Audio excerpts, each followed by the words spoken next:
আজ আমি তৈরি করব ঢেঁড়স দিয়ে একটি ইউনিক রেসিপি। তার জন্য ঢেঁড়সটাকে এইভাবে গোল গোল করে কেটে নিয়েছি। তারপরে ফুটিয়ে নেবো 5 মিনিট।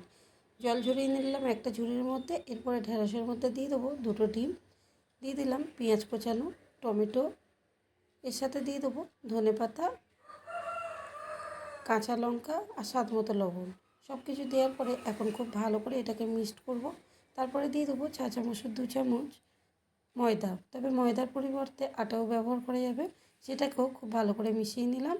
প্যানের মধ্যে দিয়ে দিলাম অল্প একটু তেল, তারপরে দিয়ে দিলাম ঢেঁড়সের মিশ্রণ। খুব ভালোভাবে এরকম চারিদিকে সমানভাবে ঢেঁড়সের মিশ্রণটা দিয়ে দিলাম রুটির মতন। তারপরে একটা সাইড হয়ে গেলে ঘুরিয়ে দিলাম উল্টো সাইড। দুটো সাইড হয়ে গেলে একটা প্লেটের মধ্যে নামিয়ে নেবো। তারপর সোজাসুজি এবং আড়াআড়ি দুটোভাবেই সমান করে কেটে নেবো।